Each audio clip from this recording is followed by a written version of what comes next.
Hello, my name's Mike. I'll be taking you through a short little video walkthrough on your Imagine.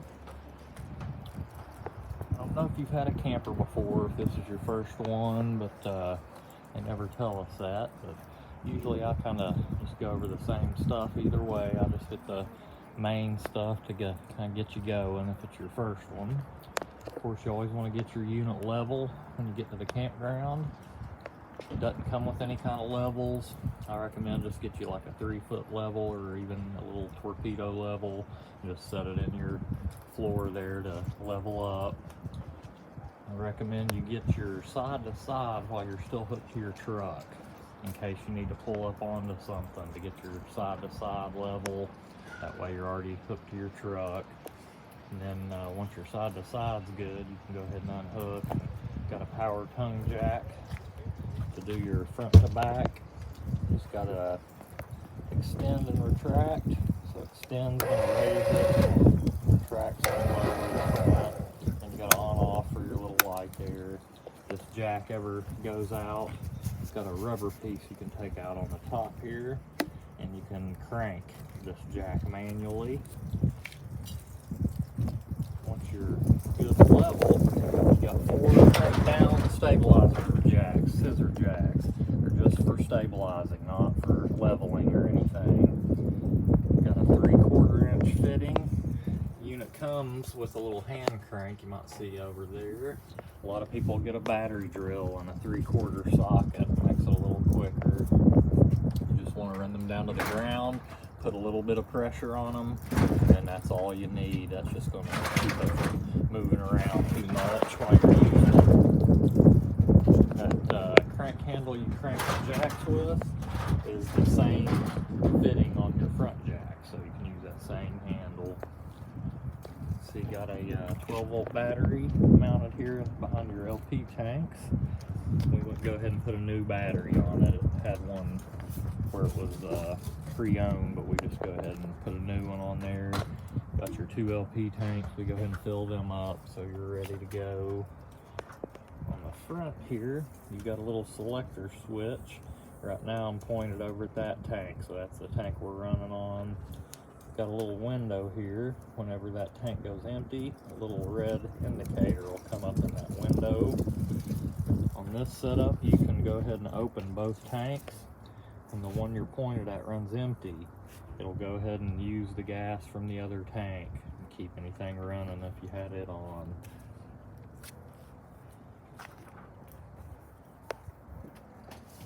Go ahead and walk around here to the back. Probably once you get level, get your gas on, probably next thing you'll probably hook your power up.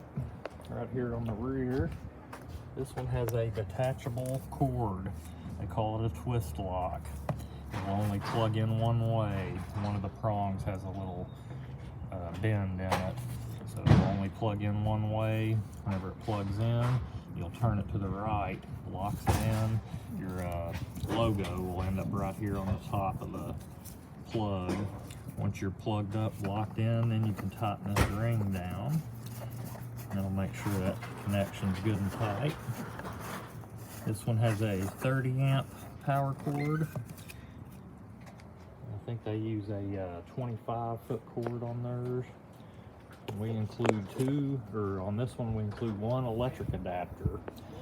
It'll step your 30 amp cord down to plug into a 15 amp outlet. And that's just like a regular outlet at your house, so that way you can plug it in at the house if you need to do anything. Really the only restriction you have if you step down to this small adapter, where this is a 15 amp adapter. So you plug your cord in, steps it down to a regular one. They recommend that you don't run the air conditioner where it draws so much power. That little adapter is just not meant to handle that. But it's good for, run your lights, and this one has a built-in battery charger, so anytime you're plugged into electric, it's keeping that battery charged. So some people will plug it up at the house, that way they can get that battery charged up. Not before, you can plug it in at the house, get your fridge good and cold.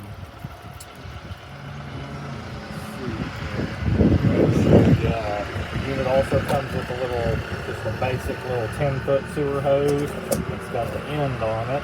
Here in a minute, when we look at your holding tank dumps, I'll show you where that's all going to hook up.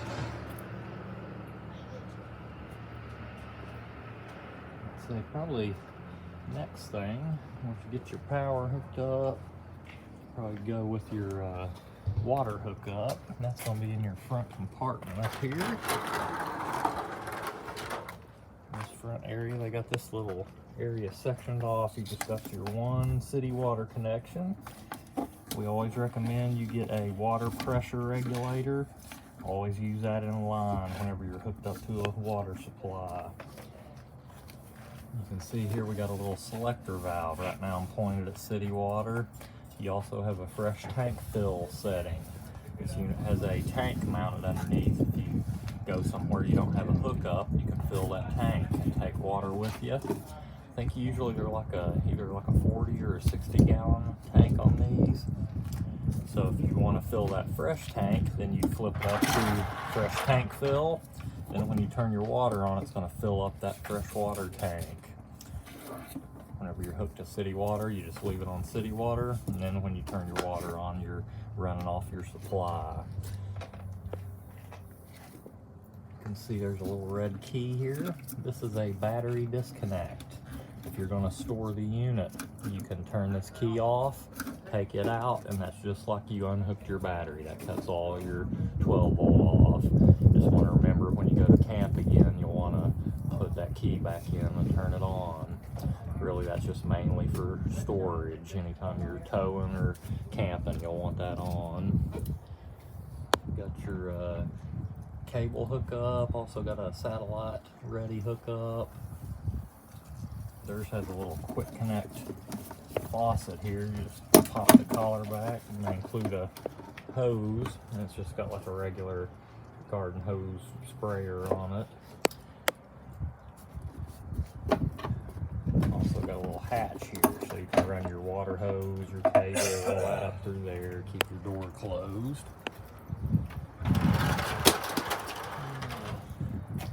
Whenever you hook to water, the first 6 gallons are going to go to your water heater.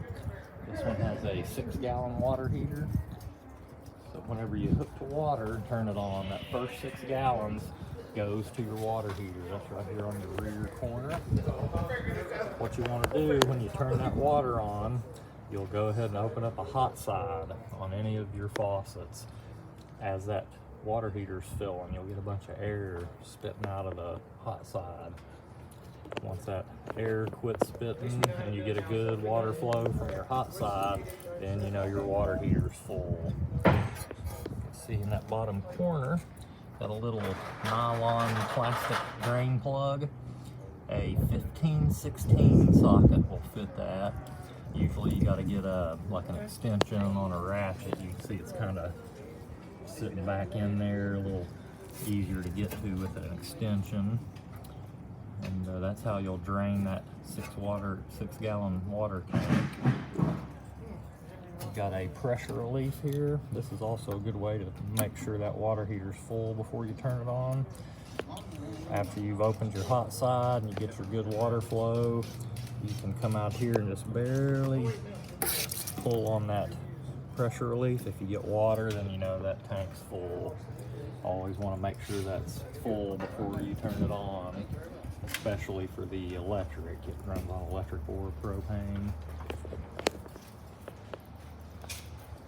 Your holding tanks, they put them right here towards the rear, right behind your rear tire. Just has the one hookup. You got one black tank, one gray tank.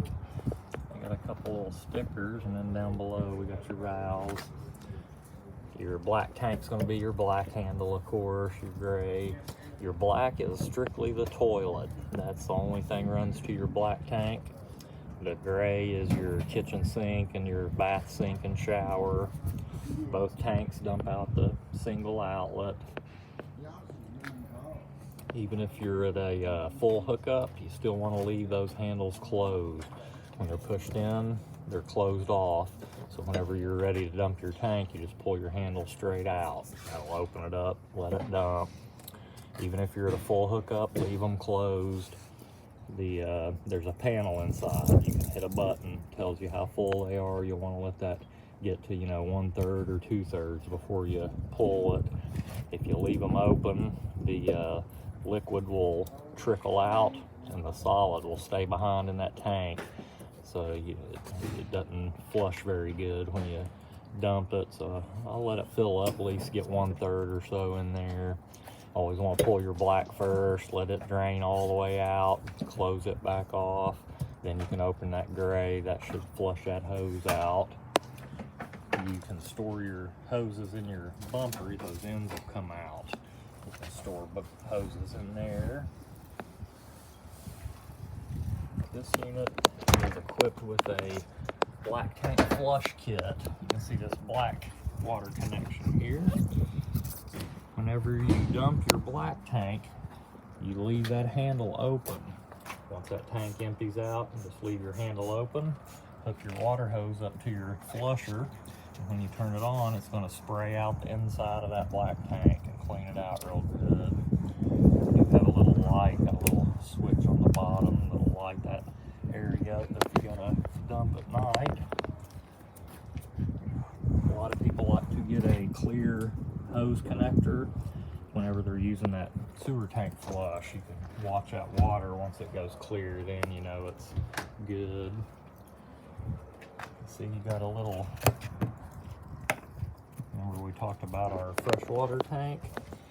You can fill it through this fitting here if you turn your little handle up.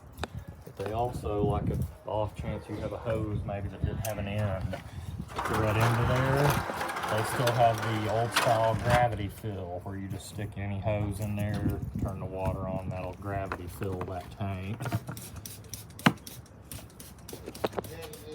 They do have a drain valve underneath, just like your holding tank dumps. You can pull that handle and dump the water out of that freshwater tank if you don't use it. That blue tube there is an overflow. So if you're filling it and forget about it, it'll just overflow out onto the ground. That's also on your monitor inside, so you can kind of hit those buttons and monitor it as it fills up. Got an outside kitchen with a little mini fridge. It's a 110 only fridge, so you got to be plugged into electric for it to work. Got a little 2-burner cooktop. That's on a little pull-out drawer they use. You can see here, I already popped it out. They got a quick connect hose. When you're done with it, it pops into little clips up underneath here. Where this hooks up, you got a little quick connect right here. You just pull your collar back, hook your hose in. Once you're locked in, you turn your valve on, and then you're just tapped into your 2 propane tanks up front. Got a spray port. Remember that quick connect faucet with the hose up front? That hose will also clip into this and give you a water supply back here. You can see in this compartment I've got this panel loose. You got a screw on each side. I left it loose. This is the access to the back of your water heater. This one has a bypass kit for if you winterize it with antifreeze. You can see I got little shut-offs there. It's got 3 shut-offs. You can shut those up. Right now it's set up for normal use. Whenever you go to winterize, you can turn each of those opposite that they are now, and it bypasses your water heater. Some people like to winterize them themselves. Some people will blow the lines out with air. We usually use we pump the RV antifreeze into the water lines. That makes that bypass if you want to use the antifreeze method. That way you won't run any antifreeze through that water heater. And plus, if you remember when you hook to water, that first 6 gallons is going to go to your water heater. So when you go to pump your antifreeze, it'll want to go to that water heater, so they go ahead and put a bypass on it. Go ahead inside, look at a few things. This one's got the, I think they called these a Murphy bed or something like that, but you can see you got a latch up here, and this whole piece and the back of the couch, it all folds down for your bed, and they got the mattress there, and got little straps to kind of strap it to it once you got it down. It's a little heavy, so I'm not going to try to drop it down one-handed holding the camera, but you just got a little spring-loaded latch. Once you release it, it just folds right down.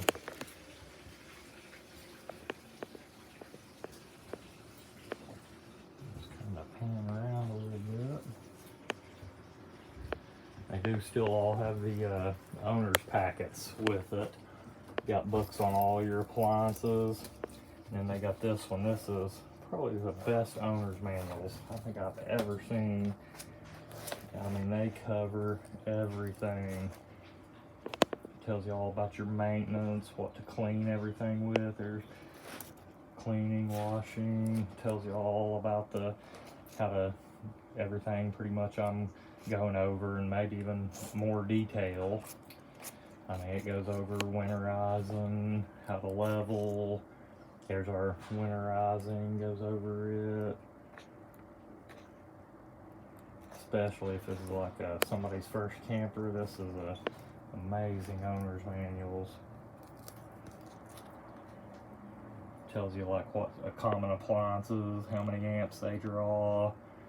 So that way, you know, if you're running your coffee maker and a couple other things, you'll have an idea of about how close to your 30 amps you are. But this can definitely, any like little stuff kind of can't quite figure out. This thing is a lifesaver. Let's see, I'll probably start maybe with our main appliances, our fridge. This is a 110 and propane fridge. It'll work on either. You can see right now I'm in auto mode. You got your power button, and then you got your auto button. Most of the time people just leave it in auto. If you've got electric, then it's going to run on electric. If for any reason you lose it, let's say somebody done plug us, it'll automatically switch itself over to gas and light. That's a good little feature if you leave the campground and the breaker trips or something where you're plugged in. You can put it strictly into gas mode. Like if you're wanting to run it on gas while you're traveling, hit your auto and you'll see it puts it into gas mode. Then it's just running strictly on gas. In that auto mode, if you lose electric and it switches over, it'll, like let's say you realize it's unplugged, you plug it back in, it'll shut the gas off and go back to electric. That's your standard microwave. Got a real nice cooktop and oven. This is the kind you don't have to have a lighter. This far left knob always clicks to the right, but that is your sparker for your top burners. And sorry about that.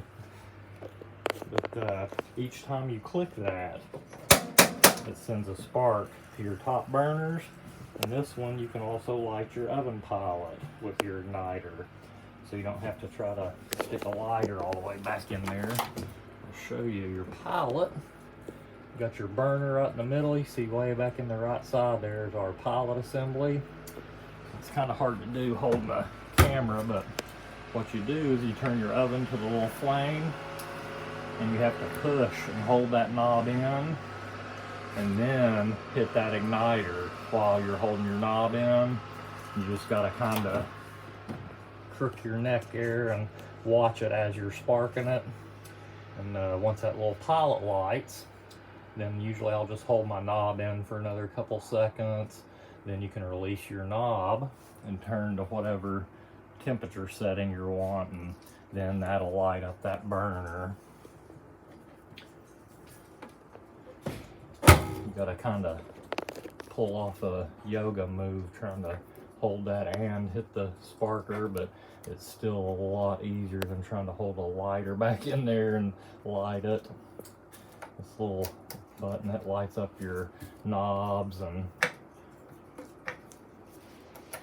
so you got the folding cover. You do have a light and a vent fan, so if you're cooking you can kind of vent some of that heat out. Your AC, they use where you just got the knobs right on the unit. You just got to worry about the blue side really. This one doesn't have the little heat strip in it, but you got a low, medium, and high on your fan speed. And then this one here is your thermostat. And of course, like the bluer you go, the colder it is. You can see I've got it all the way maxed on the blue. Usually when I first turn it on, I'll go ahead and put it on the maximum. And what you do is whenever the temperature is comfortable, it gets to where you like it, you just start backing off that knob real slow. Back it off till you hear the compressor shut off. And then if you leave the knob right there, whatever temperature it is right then, it'll maintain that temperature. So if it, gets a little bit warmer, that AC, that compressor will kick back on. It's kind of a little different. You don't really have a temperature or anything to go by, but you got several little flaps on the ends. I think they got them on the sides. You can open and close, kind of direct it where you want.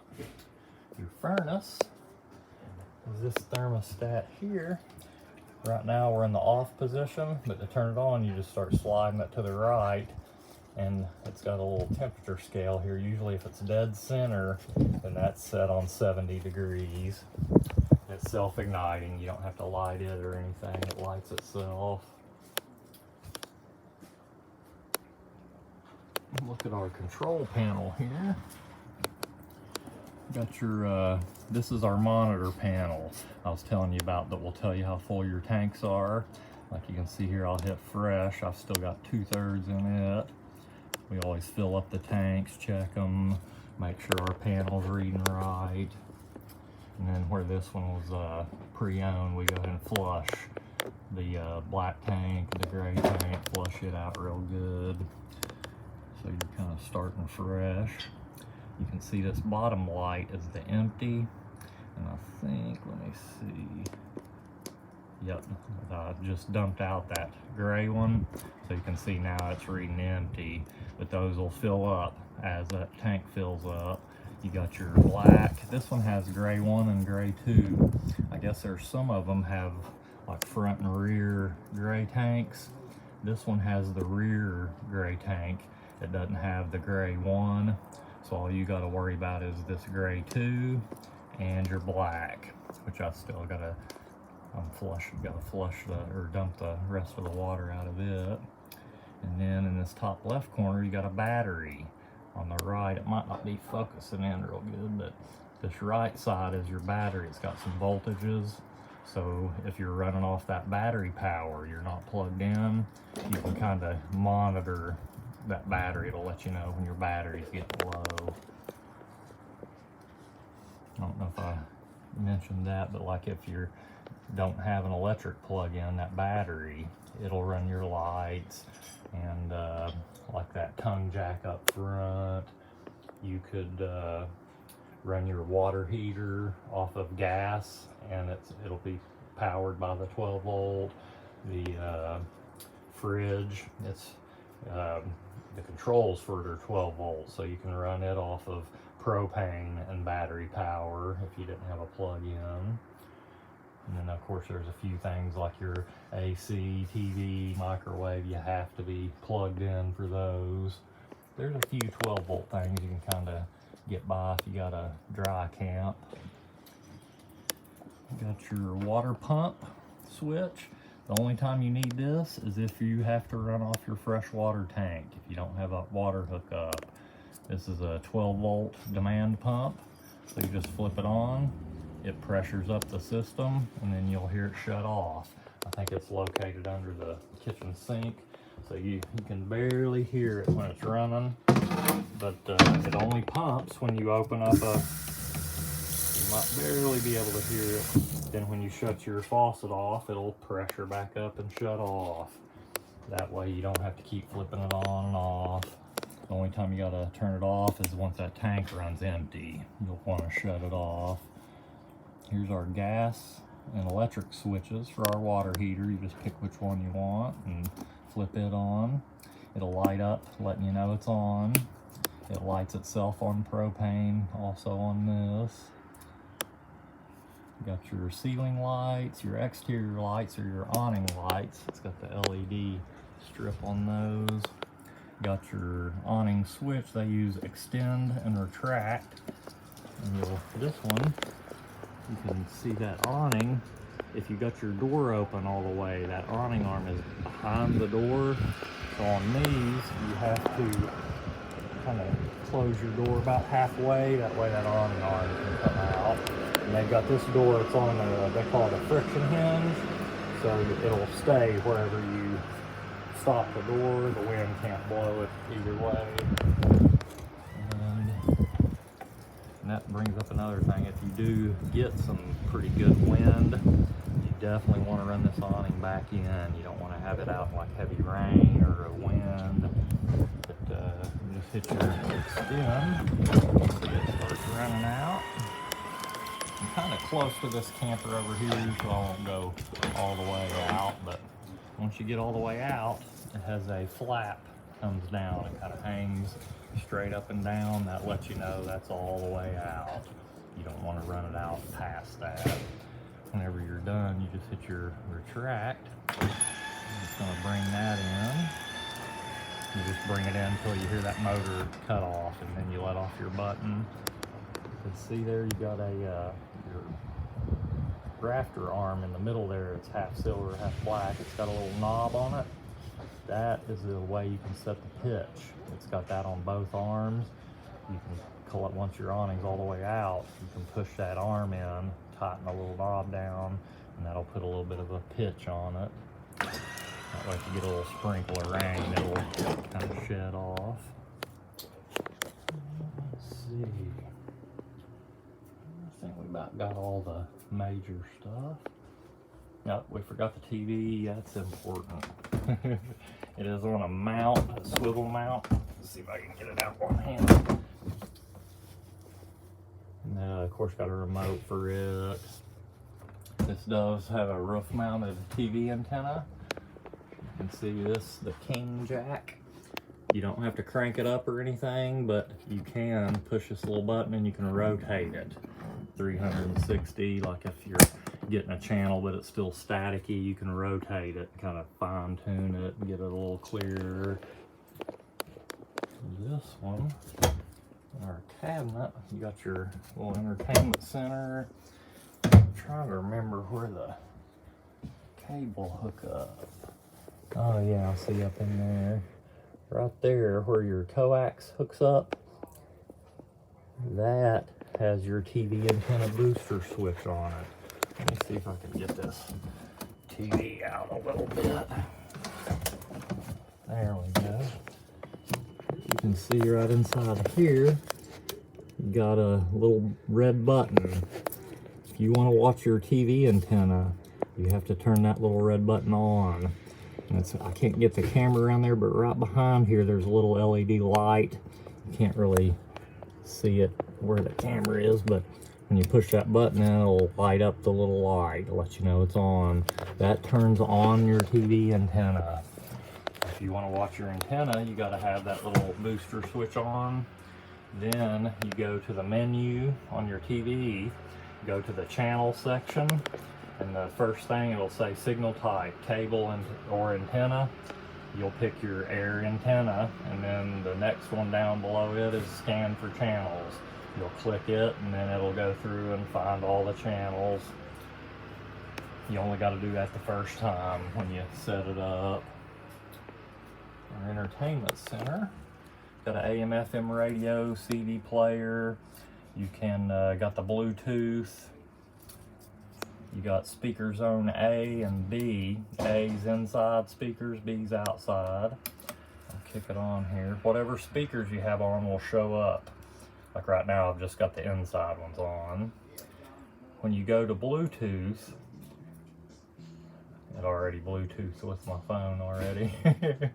But on this one, you push and hold Bluetooth, and after a second or two, it'll pop up and say pair 120, and it starts a countdown. It gives you 2 minutes. You get your phone out, go to your settings and your Bluetooth. It's going to show up as this JWM40. You'll click it, and then it asks for a passcode to pair. It's always just 4 zeros. Hit pair, and then you'll be connected by Bluetooth. As you can see there, like I checked it earlier and hooked up with my phone. So if you turn it on and go to your Bluetooth, it'll go ahead and automatically link up to that last phone that it did. Yeah, I think we got most of the major stuff. I think they had you down for 1 tomorrow, and I'll be the one when you come down to look it over. And I saw you were getting a weight distribution and a sway control, so I'll be installing that and get that set up on your tow vehicle. And I'll go ahead and get off here and get this uploaded and give y'all some time to watch it. And I'll go ahead and thank you ahead of time for watching my video. I hope it helps you, and we will see you tomorrow. You all have a good evening. Thank you.